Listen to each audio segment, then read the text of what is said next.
Welcome to Real Issue Podcast. I'm your host, Martel Llewellyn. Guys, if you are a Miami Heat fan, continue to like, share, comment, subscribe.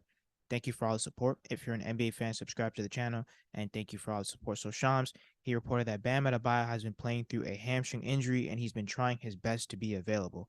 One thing I will say, I know that we've all been critical of Bam.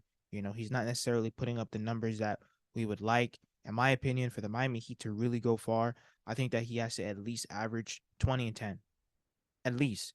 Because once again, I know that Jimmy Butler and the Miami Heat, they did beat the Milwaukee Bucks 119 to 114 at home. They have a 3-1 lead versus the Milwaukee Bucks. Jimmy Butler had 56 points, 2 assists, and 9 rebounds. We really can't count on Jimmy Butler to do that every single game. Now, is he going to have great games where he has 35 and 40 points? Yes. But to say that he's going to almost drop 60 points in another game, that's going to be very, very hard for him to do. One. And two, that drains him. We're only in the first round of the playoffs. And I understand that Jimmy Butler has saved his body for this. We're all ready to go, and we're all ready to see playoff Jimmy Butler, but we need Bam Adebayo. Bam Adebayo is the second best player on this team. He's an all-star.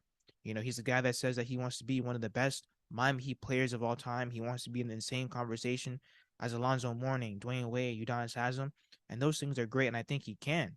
I just think that, one, with this injury, we have to cut him some leeway, only because there's a lot of other players right now that they're injured in the playoffs and they're not playing.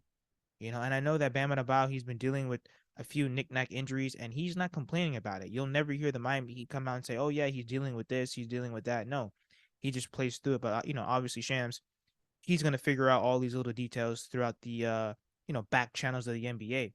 So if he is injured, I will give him some leeway. I will, because once again, it's not easy to play injured. It's not easy to play through injuries in the NBA, especially in the playoffs. And Jimmy Butler, he did it last season, and it did affect him for a few games. So I will cut him some slack.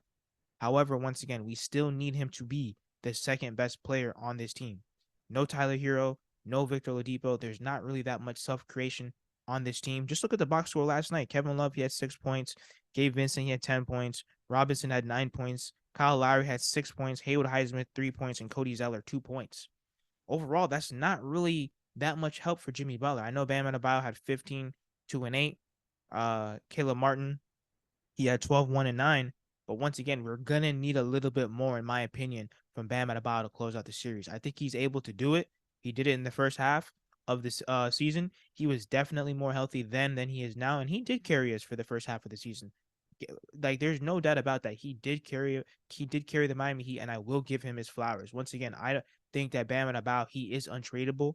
It does make sense that he's playing a little bit out of sorts, but you know, it all comes down to injury, and I can't blame him for that. At least he's trying to be out there. At least he's available, and at least he's playing through injury. Let me know what you guys think in the comments. Like, share, comment, subscribe as we continue to push to 2,000 subscribers.